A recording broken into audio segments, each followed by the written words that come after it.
សូមចុចទៅលើពាក្យ Subscribe រួចចុចទៅលើសញ្ញាកណ្ដឹងដើម្បីទទួលបាននូវវីដេអូថ្មីៗសូមអរគុណនីតិរឿងខ្មែរសូមជូនរឿងភក្តីស្នេហ៍នាងពស់ភាគទី2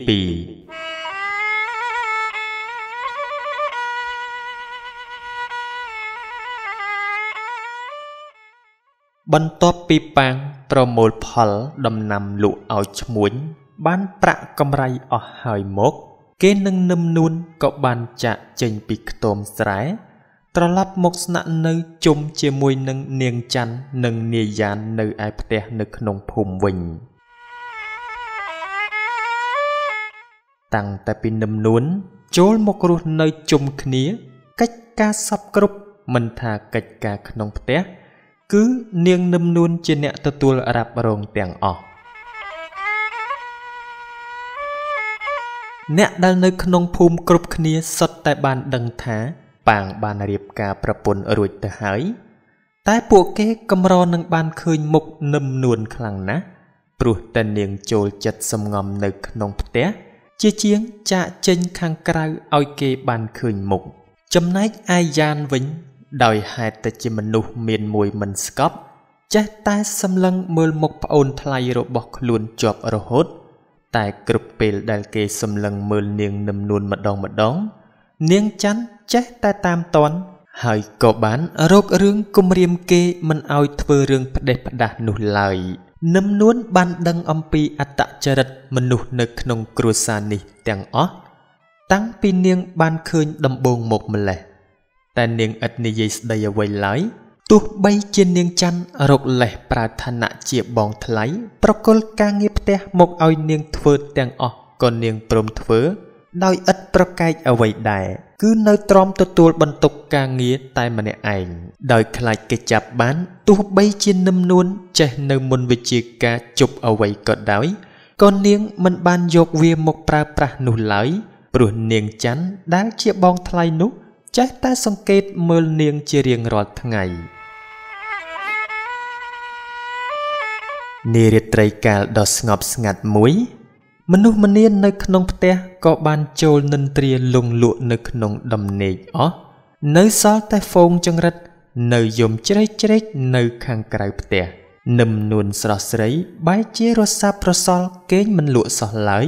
ក្រឡេកទៅមើលប្តីដែលកំពុងតែគេងនៅក្បែរខ្លួនស្រមុកខុលព្រោះតែភាពនឿយហត់កាលពីថ្ងៃ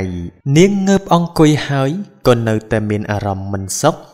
ហាក់ដូចជាមានអារម្មណ៍ដឹងពីដំណើររបស់អ្នកណាម្នាក់ក៏ងើបដើរចេញទៅខាងក្រៅតែម្នាក់ឯងនាងចេញទៅដល់គ្រែមុខផ្ទះក៏ពុំឃើញមានអ្នកណាដូចដែលនាងគិតឡើយឃើញតែព្រះច័ន្ទកំពុងបញ្ចេញពន្លឺដ៏មូលក្រឡង់បង្ហាញសម្រស់យ៉ាងស្រស់ស្អាតតាក់ទាញចិត្តនាងពស់ឲ្យអង្គុយគយគន់នៅលើគ្រែមុខផ្ទះតែម្នាក់ឯងកំពុងតែបណ្ដែតអារម្មណ៍គយគន់ព្រះច័ន្ទ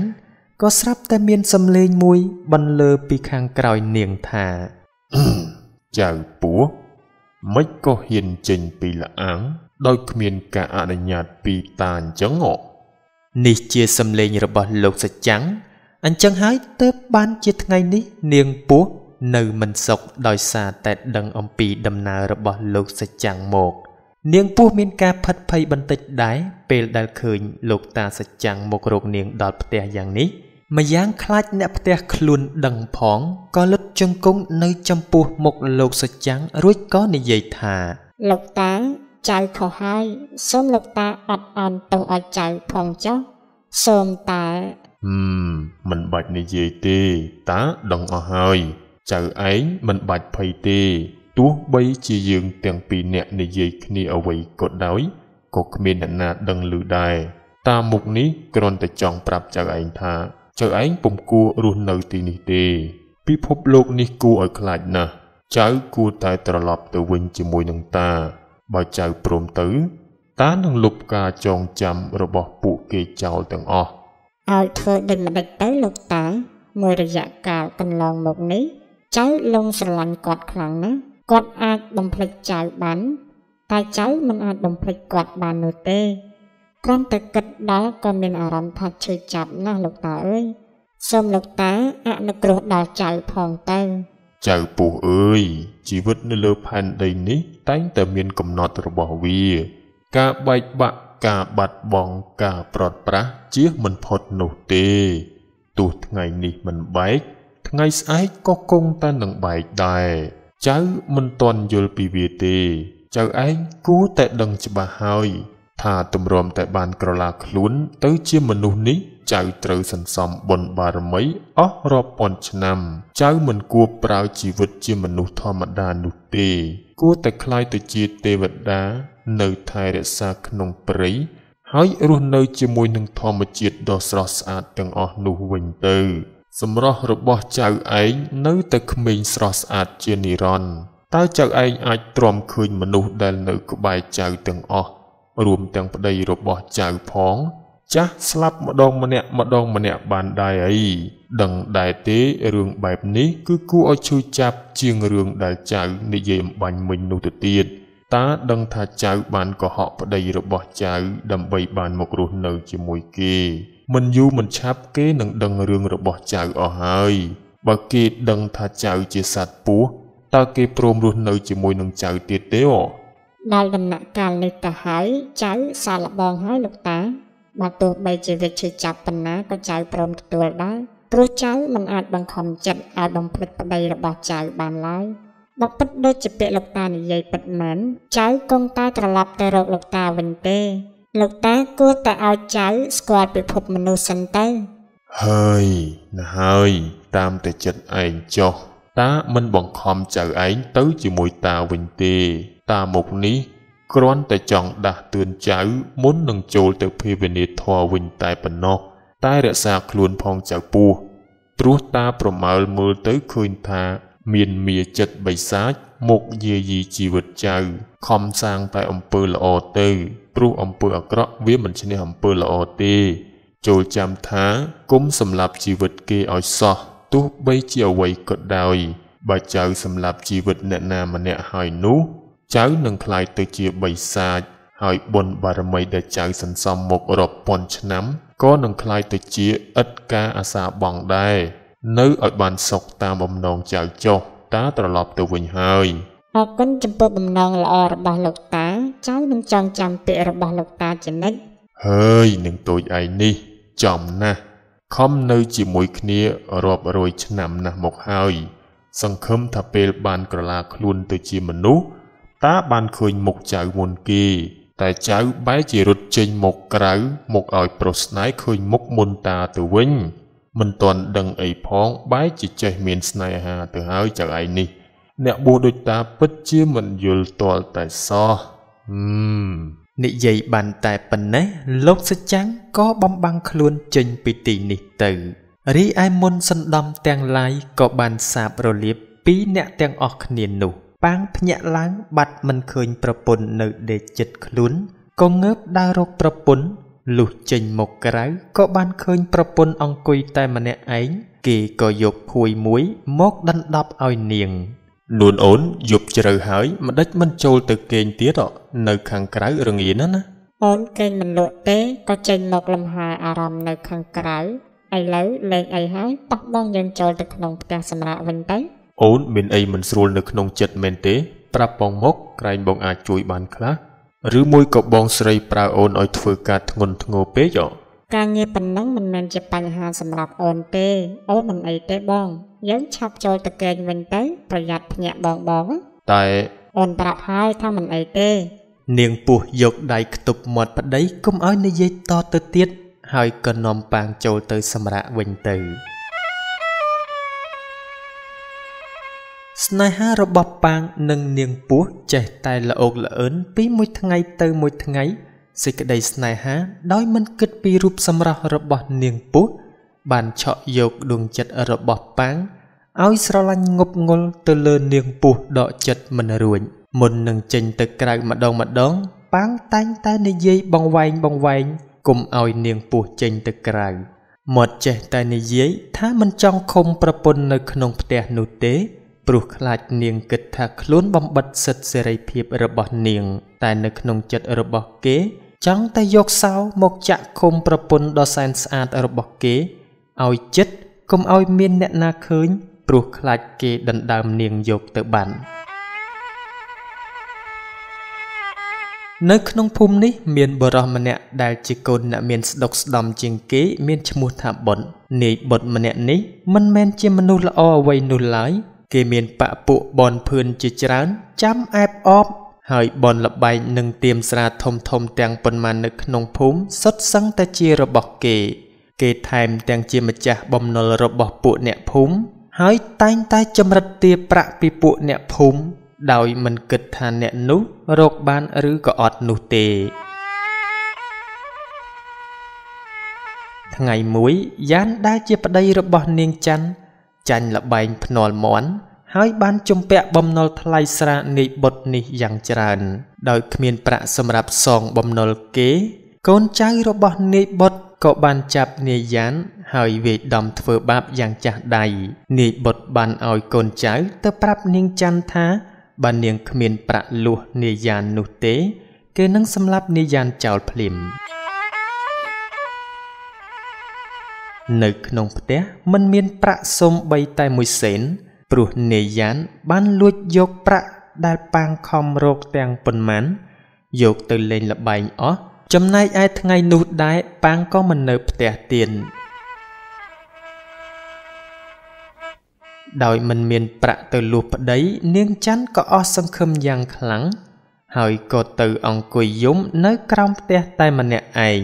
នឹមនួនឃើញបងថ្លៃរបស់ខ្លួនកំពុងតែអង្គុយយំក៏មានចិត្តអាណិតហើយក៏ចូលទៅសួរថាបងស្រីបងកើតអីហ្នឹងនឹមនួនអើយប្តីបងត្រូវគេចាប់ខ្លួនព្រោះតែគាត់ចាញ់លបែងជំពាក់បំណុលគេច្រើនពេក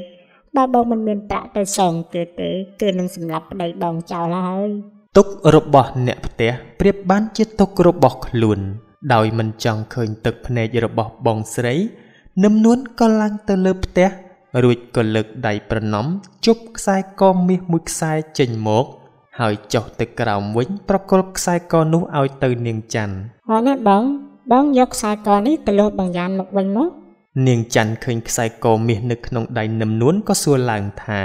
ហើយឯងបានវាមកពីណានឹមនួនពាក្យកុហកក៏ពោលចេញពីមាត់របស់នាងពោះសាជាថ្មី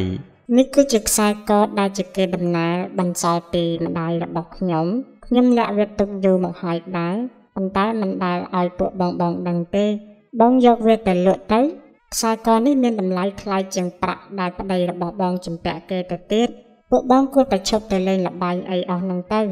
វាគ្មានប្រយោជន៍ទេបងអើយវានាំតែភាពវិនិច្ឆ័យមកកាន់ខ្លួនវិញការប្រែខ្លួនទៅបងស្រីរឿងអតីតរបស់ពួកបងខ្ញុំនិងបងប៉ាងមិនប្រកាន់អ្វីទេអរគុណហើយប្អូនស្រីឯងល្អនឹងពួកបងណាពួកបងគ្មានអ្វីតបស្នងសងគុណឯងវិញទេបន្ទាប់ពីបានខ្សែកពីនឹមនួនហើយនាងច័ន្ទក៏ប្រញាប់យកខ្សែកនោះទៅលក់ហើយក៏យកលុយដែលលក់បាននោះទៅលួសប្តីរបស់ខ្លួនពីនាយបុត្រម្នាក់នោះមកវិញរឿងនាងច័ន្ទបានប្រាក់ច្រើនមកដូចនេះនាយបុត្រក៏មានការសង្ស័យព្រោះតាមតែធ្លាប់ដឹងគ្រួសារនាងច័ន្ទនេះទោះបីជាខំរកស៊ីយ៉ាងណាក៏ដោយក៏នៅតែក្រដោយសារតែពីអ្នកប្តីប្រពន្ធនេះតែងតែយកប្រាក់អស់ពីផ្ទះមកលេងល្បែងបើគិតទៅមិនគួរណាសល់ប្រាក់ច្រើនជាប់ខ្លួនយ៉ាងនេះនោះទេនៅពេលនាយបុត្រសួរនាំអំពីប្រាក់នេះនាងច័ន្ទមិនបាននិយាយអ្វីទាំងអស់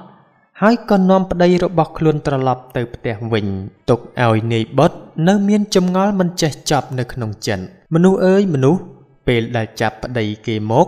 ក៏បង្ខំឲ្យប្រពន្ធរបស់គេឆាប់យកប្រាក់មកសងដល់ទៅពេលដែលគេយកប្រាក់មកសងរួចហើយក៏នៅមានចម្ងល់ថាគេបានប្រាក់មកពីណាទៀតគិតទៅនៅតែមិនសុខរឿងប្រាក់របស់នាងច័ន្ទនាយបុត្រក៏ជំនុំគ្នាជាមួយនឹងកូនចៅថាមើលកូនអដែងកាច័ន្ទវាបានលុយមកពីណាច្រើនម្លេះអាមកលួសប្តីវាបើតាមអញដឹងពួកនេះក្រលហេមលហាមសឹងអីហ្នឹងពេលនោះនាយឆៅដែលពូកែខាងបញ្ជោជាកូនចៅចំណិតនាយបុត្រក៏បាននិយាយឡើងថាតែស្មុកស្មាញអីលបងទៅមើលដល់ផ្ទះវាទៅបើវាមិននិយាយថាវាបានមកពីណាទេលបងចោទថាវាលួចពីយើងទៅលបង នៅទីនេះគ្មានអ្នកណាហ៊ានជំទាស់ជាមួយនឹងលបងឯងទេអ្នកណាក៏ដឹងថាលបងនៅទីនេះធំជាងគេដែរអាឆៅនិយាយត្រូវចិត្តអញណាស់នេះបានហៅថាកាជះល្អតោះយើងទៅមើលក្នុងភូមិនេះអាណាមានស្អីអាណាអត់ស្អីអញដឹងទាំងអស់រឿងប្រាក់កច័ន្ទប៉ុណ្ណឹងហេតុអីក៏អញមិនអាចដឹងបាននិយាយជំនុំគ្នារួចពួកគេទាំងអស់គ្នានោះក៏លើកគ្នាទៅផ្ទះនាងច័ន្ទក្រោយពីនាងច័ន្ទនាំប្តីរបស់នាងទៅដល់ផ្ទះវិញចំពេលដែលប៉ាងត្រឡប់មកពីធ្វើចំការវិញផងដែរនោះនាងច័ន្ទក៏បានប្រាប់គេអំពីរឿងរ៉ាវដែលបានកើតឡើងទាំងអស់ហើយនាយានមានភាពអៀនខ្មាស់ជាខ្លាំងគេក៏បានសុំទោសនៅកំហុសរបស់គេចំពោះមុខប៉ាងដែលជាប្អូនថ្លៃហើយចាប់តាំងពីថ្ងៃនោះមកគេក៏ស្បត់លេងទៅលេងល្បែងនៅឯកន្លែងរបស់នាយបុត្រទៀតហើយបានបន្តិចពួកគេក៏បានក្រឡេកទៅឃើញនាយបុត្រនិងក្រុមបព្វពួករបស់គេដើរសំដៅមករកពួកគេដែលកំពុងតែឈរប៉ាងឃើញនាយបុត្រមករកដល់ផ្ទះក៏សួរឡើងថាឯងមកទីនេះធ្វើអីទៀតប្រាក់បងយើងសងឯងរួចអស់ហើយទៅតើអញសង្ស័យថាប្រាក់ដែលបានមកគឺជាប្រាក់របស់ពួកឯងបានលួចពីអញតែផ្ដាស់ឯងកុំចេះតែមកនិយាយមនុស្សដូចឯងមិនដែលចង់ឲ្យគេបានសុខម្ដងណាឡើយមិនខ្ចីនិយាយជាមួយប៉ាងតទៅទៀតនាយបុត្រក៏បញ្ជាឲ្យកូនចៅឡើងទៅឆែកនៅលើផ្ទះកូនយើងឡើងទៅឆែកផ្ទះពួកវាភ្លាមទេគ្នាកូនឯងមិនអាចឡើងទៅលើផ្ទះអញបានឡើយឮសម្ដីរបស់ប៉ាងធ្វើឲ្យនាយបុត្ររឹតតែសង្ស័យគេក៏បានឡើងទៅមើលដល់លើផ្ទះជាមួយនឹងក្រុមបព្វពួកទាំង3នាក់បងប្អូនព្យាយាមខាត់កុំឲ្យពួកក្រុមនាយបុត្រឡើងទៅលើផ្ទះបានដែរតែខាត់មិនឈ្នះទីបំផុតនាយបុត្រក៏បានឡើងទៅដល់លើផ្ទះបំណងដែលមកឆែកផ្ទះបែរជាមិនសមដូចការគិតពេលនាយបុត្រឡើងទៅដល់ភ្លាមពស់មួយក្បាលយ៉ាងធំបើកវែកចាំទទួលគេនៅកណ្ដាលផ្ទះតែម្ដងទាំងនាយបុត្រទាំងកូនចៅពេលឃើញពស់ធំភ្លាមញ័រអស់សពដៃជើងចង់រត់ក៏រត់មិនកើតព្រោះហាក់ដូចជាមាននរណាម្នាក់ចងជើងជាប់មិនឲ្យរត់ទៅណារួចមិនបងអង្គយូរពស់នោះក៏បានវាត់កន្ទុយទៅត្រូវបព្វពួករបស់នាយបុត្រខ្ទាតចេញពីលើផ្ទះធ្លាក់មកលើដីស្ទើរតែបាក់ចង្កេះម្នាក់ប៉ាងនាយាននិងនាងច័ន្ទមិនបានឃើញហេតុការណ៍នៅលើផ្ទះឡើយទាំងនេះធ្វើឲ្យពួកគេមានការងឿនឆ្ងល់ជាខ្លាំងលុះរត់ឡើងទៅលើផ្ទះក៏បានឃើញនឹមនួននៅជាមនុស្សស្រីធម្មតា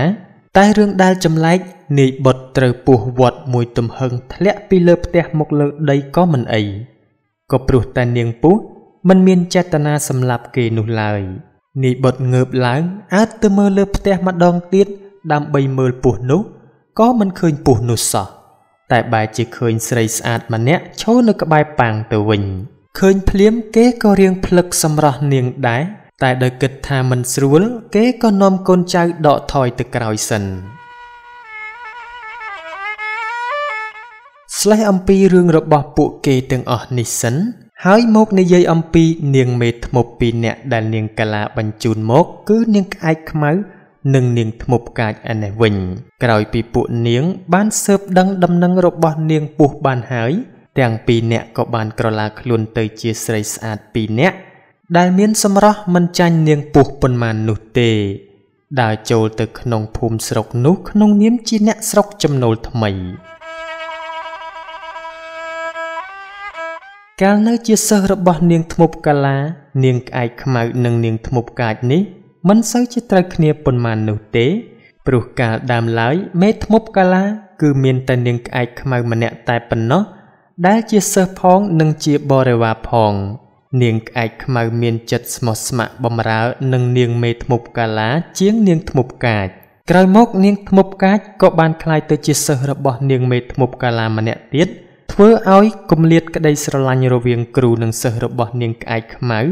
ត្រូវបានបែងចែកឲ្យទៅនាងធ្មប់កាចម្នាក់ដែរកាលនៅល្អាងបីសាច់នាងទាំងពីរនាក់នេះចេះតែប្រជែងគ្នាធ្វើយ៉ាងណាឲ្យតែនាងមេធ្មប់កាឡាពេញចិត្តនឹងខ្លួនរៀងខ្លួនរហូតដល់ពេលខ្លះក៏មានការប្រយុទ្ធគ្នាស៊ីសាច់ហុតឈាមលុះដល់មេធ្មប់កាឡាដឹង ក៏ដាក់ពីនៃអ្នកទាំងពីរនេះស្មើគ្នា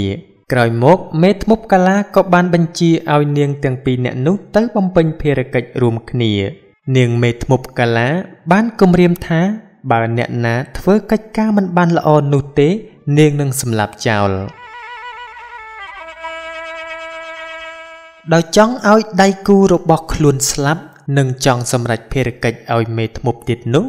នាងទាំងពីរក៏ខិតខំរកមធ្យោបាយរៀងខ្លួនដើម្បីចាប់នាងពស់តែម្នាក់ឯងបន្ទាប់មកនឹងសម្លាប់ដៃគូរបស់ខ្លួនចោលនាងក្អែកខ្មៅហេតុតែមានសារធាតុជាសត្វនៅក្នុងខ្លួនខួរក្បាលនៅខ្ចីមិនចេះត្រេះរិះគិតឲ្យបានល្អិតល្អន់គ្រាន់តែដឹងថានាងពស់នៅទីណាភ្លាមនាងក៏បានទៅរកផ្លែតតែនាងពស់មិនមែនជាមនុស្សទន់ខ្សោយដោយកាលដែលនាងនៅជាកូនពស់នោះទេនាងក្អែកប្រយុទ្ធមិនឈ្នះនឹងនាងពស់ឡើយហើយថែមទាំងត្រូវនាងពស់វាយឲ្យទ្រោមខ្លួនតែសំណាងហើយដែលនាងធ្មប់កាចទៅជួយតន់គ្រាន់តែចាប់ផ្ដើមនាងក្អែកខ្មៅក៏ត្រូវអាម៉ាស់មុខដោយសារភាពបរាជ័យរបស់នាងធ្វើឲ្យនាងពស់ដឹងខ្លួន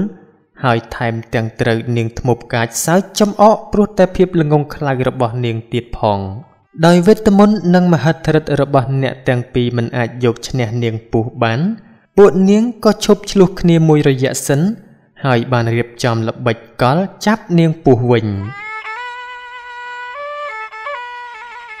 នៅពេលយប់អាធ្រាត្រស្ងាត់នាងទាំងពីរអ្នកនោះក៏បានលបចូលទៅកន្លែងអណ្ដូងទឹកមួយនៅកណ្ដាលភូមិដែលជាអណ្ដូងសម្រាប់ដងទឹកប្រើប្រាស់របស់អ្នកភូមិរួចដាក់ថ្នាំពឹសចូលទៅក្នុងទឹកអណ្ដូងនោះហើយចាប់ពីយប់នោះមកអ្នកដែលប្រើប្រាស់ទឹកអណ្ដូងនោះក៏បានកើតជំងឺអាសន្នរោគបន្តគ្នាសូមលោកអ្នករងចាំតាមដានទស្សនាភាគទី3ដែលជាភាគបន្ត